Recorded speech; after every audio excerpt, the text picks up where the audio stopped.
The following episode contains coarse language and descriptions of violence. Please take care when listening. Voice memo. I'm gonna try and get out everything I can remember off the top of my head, because the meeting just ended and I didn't record it. It's the summer of 2019, and this is Ryan Thorpe, a reporter for the Winnipeg Free Press. He's just had what could be the biggest interview of his career, but he couldn't take notes.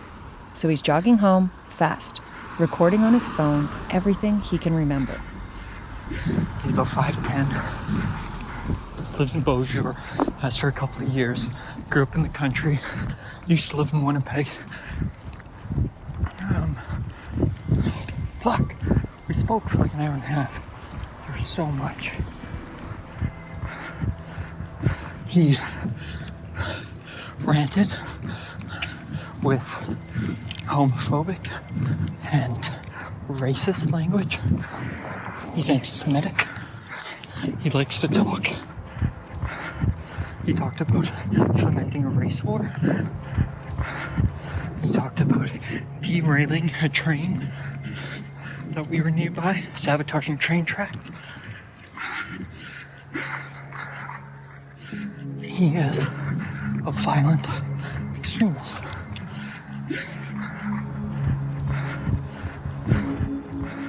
The man Ryan just met, basically, he described himself as a neo-Nazi. He talked about derailing a train and fomenting a race war. Ryan didn't know the man's identity, and the man did not know that Ryan was a journalist. But he talked about the importance of keeping information siloed, and that there is no discussion in the main chat room of any upcoming training camps until after they happen. But there's no discussion of them prior to the events themselves, because they're worried that there might be a journalist infiltrating the group.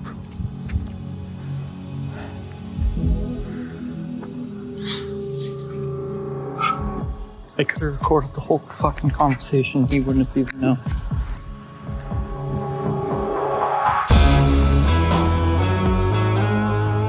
I'm Michelle Shephard, and this is White Hot Hate, Episode 1, Save Your Race, Join the Base.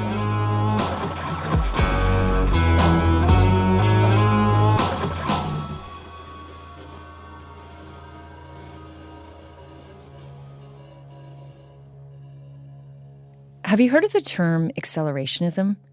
It's not widely known, but in recent years, the ideology has taken root among white supremacists. Basically, an accelerationist is someone who revels in chaos. They want governments and society to collapse, and one way they believe they will is if they accelerate it through acts of violence. Here's their thinking. Neo-Nazi accelerationists believe the white race is at risk of extinction, and the government is largely corrupt and will not stand up for their rights, so they can't win through ballot boxes. But they think violence can set off a series of reactions that will sow political discord. Those in the political center, who they call fence-sitters, will be forced to pick sides, sparking a kind of Lord of the Flies survival of the fittest frenzy. Action is what is needed most in these trying times, and that action must be driven towards our white revolution. Do not... A race war will begin, and the whites will triumph. Embrace the chaos, and from its ashes, a new world shall arise, beautiful and pure, to victory, white man! If you haven't been following this, their mission sounds a bit far-fetched, I know. But this violent faction of the far right has been busy, spewing hate and organizing on social media and in private chat groups. And those who share the ideology have been carrying out deadly attacks. At least 49 people have been killed in 2 mosques in Christchurch. In El Paso, Texas, 20 people were gunned down inside a Walmart. In Charleston, South Carolina, 9 people were killed in a shooting at a historic African-American church. We are following a developing story out of Quebec City. Police confirm multiple deaths inside a mosque. Dozens of others are wounded. Many are in We have an urgent developing story to tell you about. Reuters is Police are now searching for a white male suspect thought to be in his early 20s.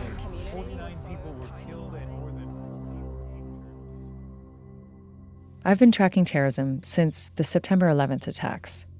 But the vast majority of the violence I covered was outside of North America and perpetrated by al-Qaeda and its affiliates, and then by ISIS. But there was one devastating terrorist attack by a right-wing extremist that I covered in my travels. Today, the usually peaceful nation of Norway is coming to terms with horrific acts of violence. A large bomb went off outside Norwegian government offices in the capital, Oslo, this afternoon, killing at least 7 people and injuring many more.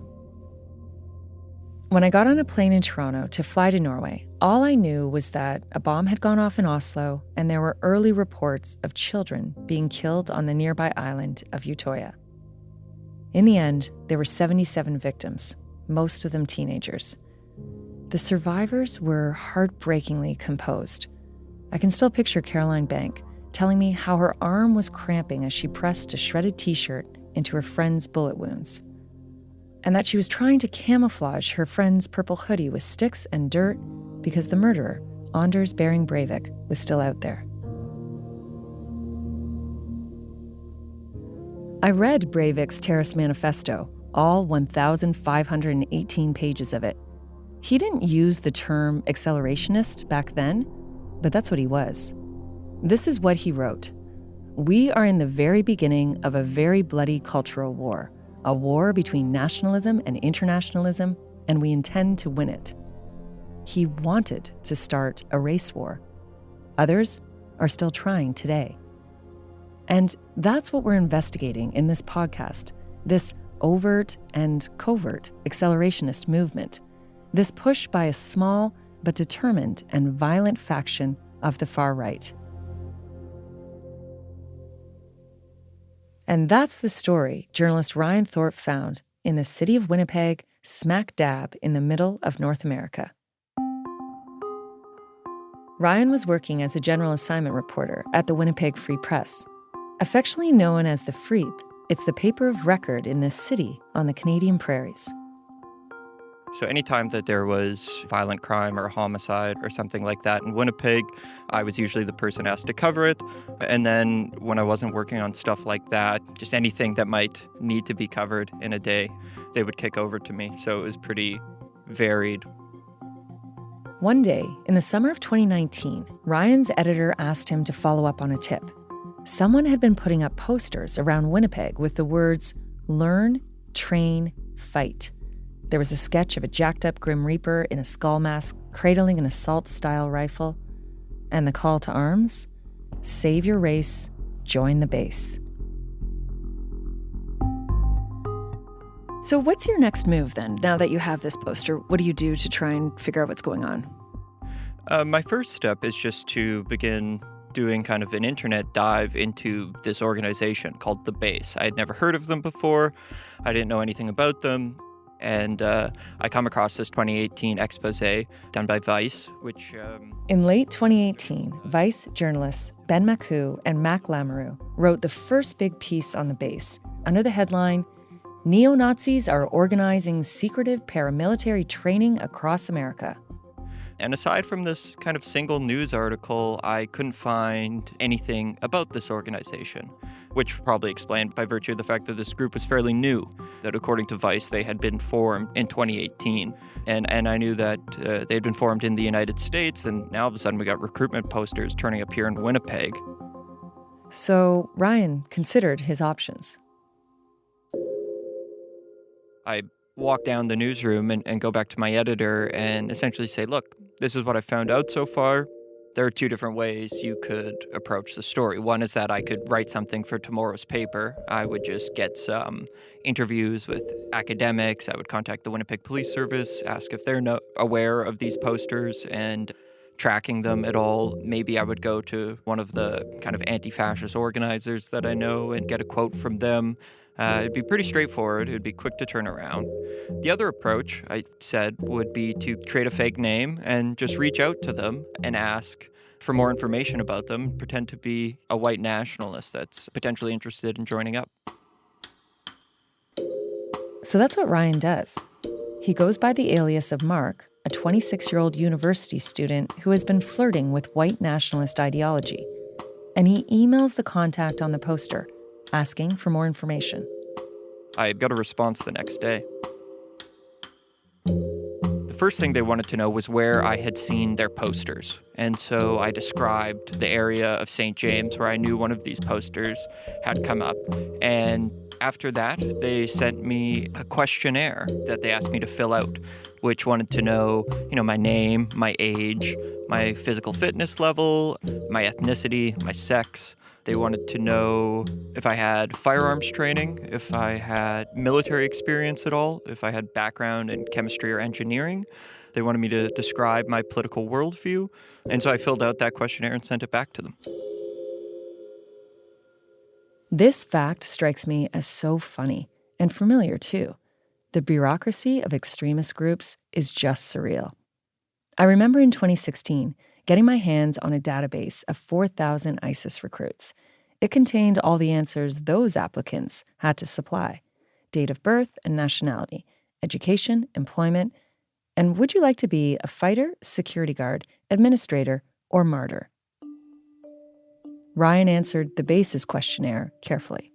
I didn't want to inflate my credentials or lie about my background to make myself seem like a more attractive recruit to them. So when it came to questions of military training or a background in chemistry and engineering, in real life I have neither, and so I didn't pretend to have those things. So I gave them my real age.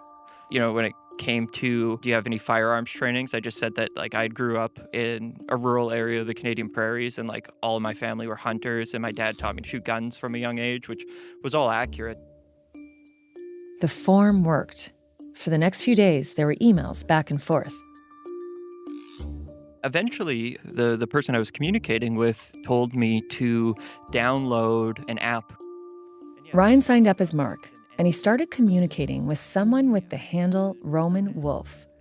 The texting continued, and then Roman said it was time to talk on the phone. I can remember, being in the newsroom all day and kind of going about, my regular GA duties. And then it was 8 or 9 at night when I had set up this phone call. I had printed out all my correspondence with these people and then kind of wrote a list of all the key details that I've been telling them about myself, just to make sure that I didn't screw up or say something that contradicted a piece of information I had previously given them. If I couldn't think of a way to answer a question off the top of my head, I could just look down at the page and then very quickly riff. Ryan spread the cheat sheets out in front of him. But from the get-go, there was something he hadn't expected. About 10 to 15 minutes prior to when this call is scheduled for, I get a message from the guy that I've been talking to, and he says, actually, there's going to be about 5 to 6 other members of the base listening in, which I found unnerving because, one, it just caught me off guard, and two, here I was thinking I only had to convince one person, and now I had to be convincing to 6 or 7.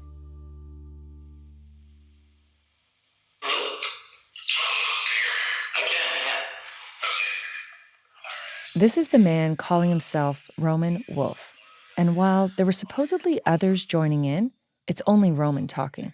It sounds like he's in charge. We're assuming that some degree of power vacuum will emerge, and we want to be able to fill that power vacuum. So our preparation, our training is geared towards that.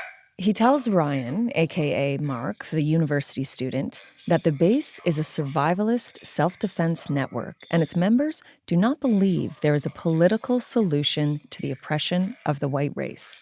So, we're hoping for a collapse of the current system in some manner. He says, we're hoping for a collapse of the current system. And Ryan is playing right along. I would agree with that. I think I've just reached a point where it's I no longer want my political views to just be some private, personal thing that doesn't translate into how I operate or act in the world, which is admittedly, how it's been for me the past couple of years. But that's something that I want to change. Not only do I think that a collapse is coming and is inevitable, I also hold the view that we've already entered into something approximating a kind of very low intensity civil war. You're going to be stepping into, probably the most extreme group of pro-white people that you can probably come across. That are close to it. The most extreme group of pro-white people you'll probably come across. Ryan kept his cool, didn't flinch. It seemed like he had built some kind of rapport with this Roman wolf. But as the call was winding down, a totally new voice pops up. I'm sorry for being late. So far it sounds like you're interested, and the person that may or may not have been putting those posters may or may not have been me. So that person who's active, so to speak, in your area may or may not be me. I'll put that. Okay, sounds good. Basically, now Ryan knows. Okay, he's got the guy who's been putting up the posters in Winnipeg. The call ends with Roman Wolf saying he and the others would discuss Ryan's application and get back to him in 24 hours. The next day, I'm in the newsroom working on a different story, and I see a notification pop up on my work cell phone, and it was Roman Wolf. And he said, "You did good last night. The next step is to meet our local guy in person."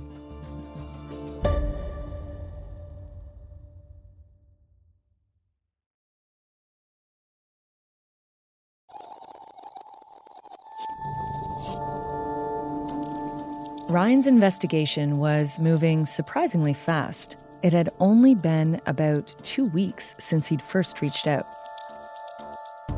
And now all of a sudden, I'm going to be meeting up with the person who is responsible for putting these posters up, right? And so that felt good from a journalistic standpoint. It's like, oh, I actually got to the bottom of this one. At the same time, by this point, I'd learned a lot about this organization. I had learned that this wasn't the type of far-right groups that I had done coverage on in the past, that this was something far more serious, far more militarized, and potentially violent. And so, I was worried. Am I going to be convincing enough? It's one thing to kind of convince them over text messages and emails and even a phone call, right? Where if something had went wrong, I'm still physically separated from these people, so the consequences aren't that bad. This time around, if I screw up and blow my cover, I'm going to be face-to-face with this guy. And what might he do? At that point, a face-to-face meeting, I'm essentially acting. I don't have any chops as an actor or a background in drama. So it was, I was being put to the test in a way that I hadn't been before. Ryan didn't have much time to prep for the meeting. We've set up this meeting for 8 p.m. at Whittier Park in Winnipeg, which was a park that I had chosen due to its location. I wanted to keep things central, and I didn't want to meet him, out of town or in some very secluded area. So I go into work that day, and I can't remember what I was covering. I had a daily deadline, and so I didn't really think about the meeting a lot. I honestly, I didn't have the time to. But when he gets home, kind of as I'm walking through the door, it's 3 hours out, and it hits me, what I'm about to do. So that's when the nerves really start getting to me. I'm thinking through various things that could happen at that meeting that might blow my cover. I can't have my audio recorder in my pocket. What if he pats me down, right? That's obviously a red flag. I thought, well, maybe I can just run an audio recorder on my cell phone. But, I was just worried that if for whatever reason he saw the screen, maybe I checked the time at some point and he sees that little recording bar at the top of the screen, that I just figured it wasn't worth the risk. Then I get worried that he might ask to see my driver's license or my ID. And then all it takes is one Google search of my name and he would see that I'm a reporter at the Winnipeg Free Press. But then Ryan thinks, okay, but it's also weird not to carry your wallet. Is that going to be a red flag in and of itself? So I essentially come up with this story where I message him a couple hours before our meeting, And I say, look, I usually go jogging a few times a week. And normally on Wednesdays, which was the day of the week it was, I go jogging. But I was so busy today that I couldn't. So I'm going to jog from my place to the park. You know, I'm 6 feet tall. I'm thin. I'm going to be wearing jogging clothes and I have a shaved head. He says, yeah, that's fine. That's good. As a young white dude with a shaved head, Ryan's about as central casting as you can get for neo-Nazis. But Winnipeg's not a huge city, and the Free Press is the main paper. And Ryan had covered a couple far-right stories. So ostensibly, if you were into this stuff, you may have read him. And his headshot accompanies his articles. And so I have a mustache in that photo, and I had a mustache at the time. So I go into my bathroom and I shave off all my facial hair. And then the final thing was that, you know, I was wearing a T-shirt and shorts, but some of my tattoos were visible. And so I put on kind of like a long sleeve exercise shirt and kind of athletic, like long john type things underneath the shorts and T-shirt, just so that my entire body was covered. And so he wouldn't see any of my tattoos. I have one tattoo, which is the M-30 tattoo, which is associated with journalism that reporters would put at the end of their copy to signal the end of the story for a long time. But that's kind of inside. There's only one other person I know who has that inside baseball journalism tattoo. Me. I got it 18 years ago on my 30th birthday as a joke. -30, the end. Mine's on my lower back. I thought it was pretty original. Ryan's is on his arm. It's not his only tattoo. And essentially on the insides of my arms, I have these two circles with these little flowers. One's a black rose, one's like a sunflower, but that's the... Ryan's a vegan. Apparently, the sunflower is a symbol of veganism. Yeah, I just think that's probably not the type of tattoo that, like, you know, some hardcore macho neo-Nazi would probably have. So I figured it best to cover those up. So the cleanly shorn, long-sleeved jogger runs off to Whittier Park and goes to the baseball diamond, where there's a game underway. And waits. Pretty soon, another man arrives and makes a beeline for Ryan. He has blonde hair, longish on top, with short sides. His build is stocky, and he looks like he's in pretty good shape. It's him. And pretty quickly, he says, well, you know, we're going to be working with each other a lot moving forward. And so if you'd like, we can just drop the pseudonyms. And I think about it for a split second, and I'm like, yes, let's do that. And so he says, my name's Patrick, and I say, my name's Ryan. The meeting spot is loud and crowded, so Patrick tells Ryan he wants to go further into the park, and they walk into a wooded area. And so he takes off this big backpack that he had on, and he unzips it, he starts pulling stuff out, and he also pulls out some of the posters he had been putting up. And then he pulls out two jackets that are like military camouflage style. He pulls out two masks, face masks that have a skull printed on the front of them, which are popular in certain neo-Nazi circles. And then he pulls out two hats and he says, you know, we have to take a picture together and then send it back to Roman to prove that we've met and that this meeting actually happened. And Ryan thinks, uh-oh. You know, I was uncomfortable with it. Like, I don't want to help create propaganda for this like horrific group, but it was something that I had to do. So there was actually this funny moment where we're in this like secluded area, and it's like all woods. It's down by the river, and we start putting on the military jackets and the face masks. And as we're pretty much like done getting dressed up, all of a sudden a guy rips down on a bicycle on like this little path in the woods and like looks at us and then just like keeps going. And I'm like, oh shit, like that's not good. The cyclist spooks Patrick, so they try a new location.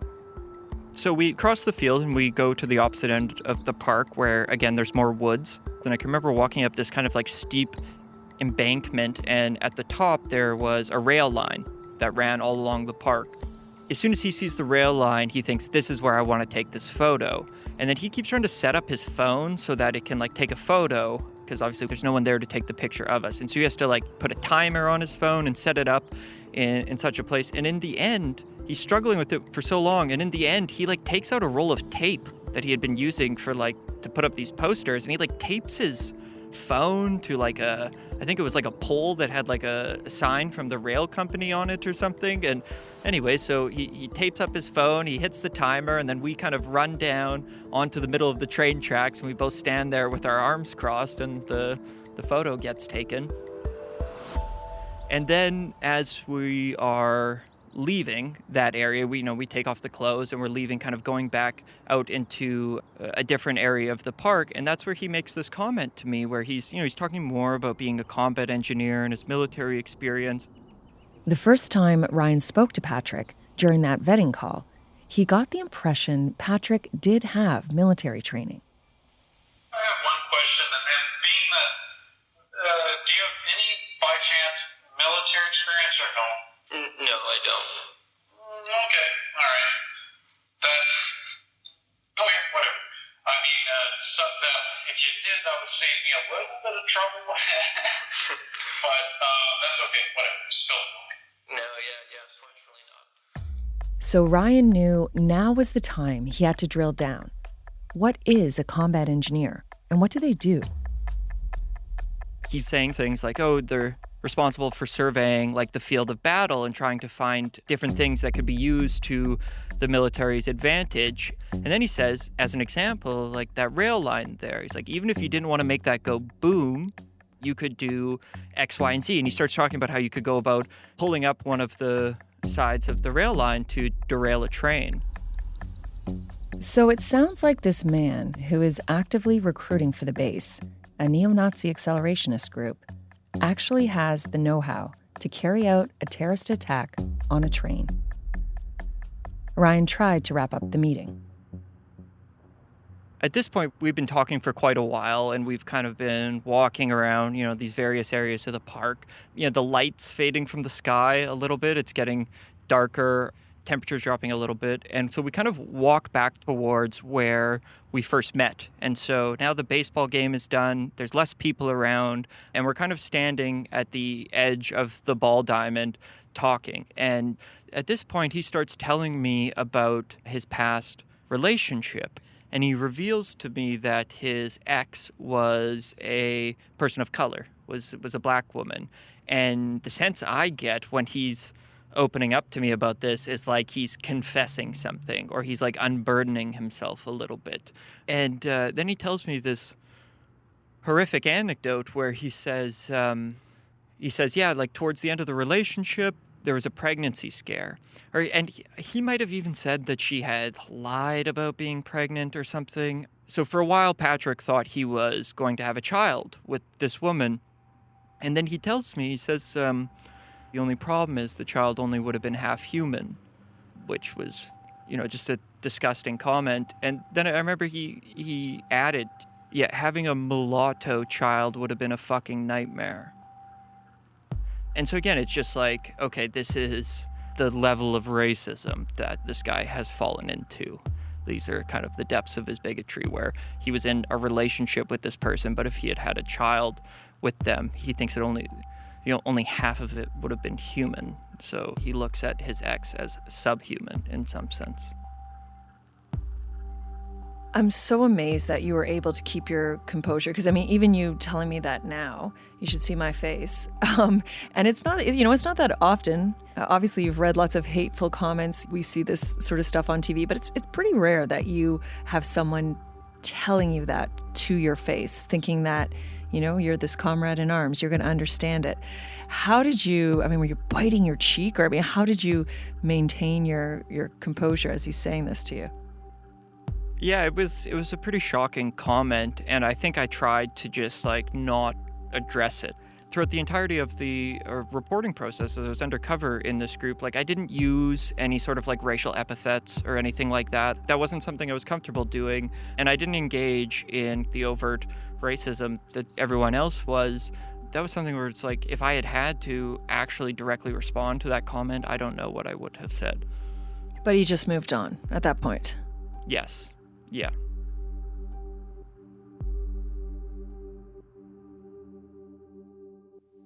Patrick didn't label himself an accelerationist during the meeting, but he seemed to be quoting from the playbook.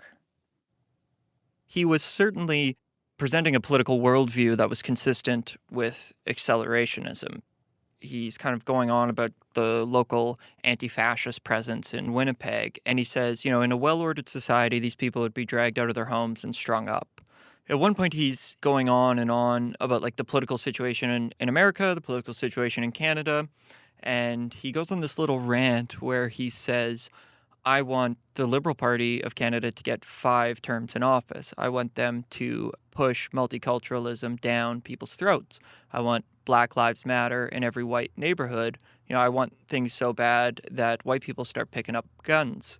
And he also makes clear to me what I'll be expected, what we'll be up to together as the kind of 2 people in this Manitoba cell of the base. A tight cell. And they wouldn't be just keyboard warriors. They'd be out in the real world carrying out their mission. Ryan's face-to-face with Patrick had taken far longer than he'd expected.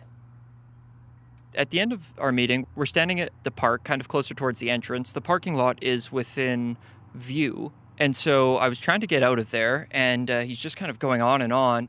Ryan was thinking his editor would be freaking out at the lack of a safety update. And then eventually a cruiser car for the Winnipeg Police Service pulls into the parking lot. And they are kind of just like slowly driving through the parking lot. I think they're just kind of pulling in to check out the park, keep an eye on things. Yeah, I didn't get the sense that anyone had called them there, but that spooked Patrick. And I also jumped on that as an excuse for us to wrap this up and leave. And he went back into the parking lot and he got into this red pickup truck, this large red pickup truck.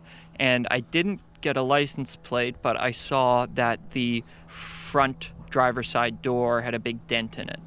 I made a mental note of and thought might be important down the line. Ryan ran home, making that recording on his phone, trying to regurgitate every single detail he could remember. Voice memo. I am leaving the meeting with the base. When he stepped through the door, he emailed his editor and a friend to assure them he was fine. And then he also messaged Patrick to assure him he was fine. Ryan says he can't exactly remember what he did next, but he thinks he may have cracked a beer.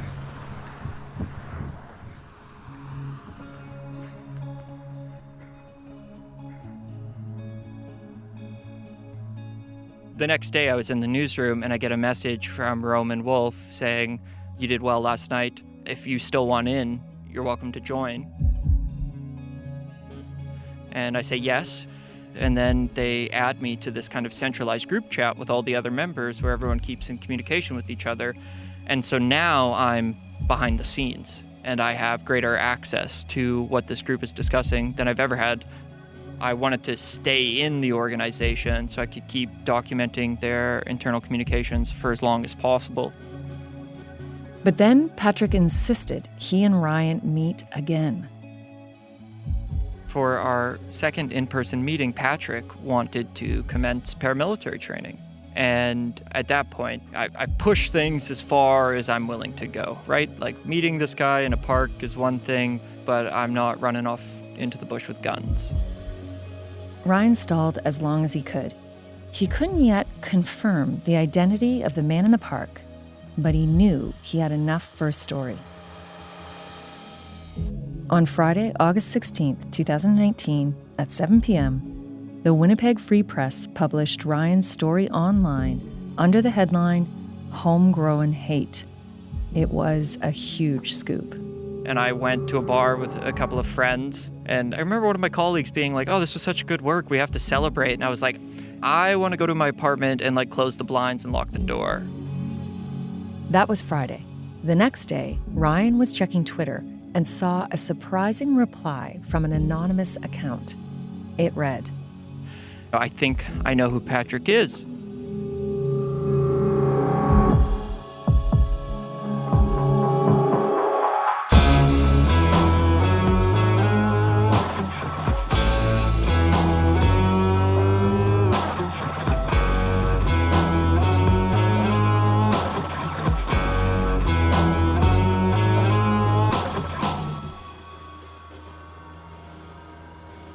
Coming up on White Hot Hate.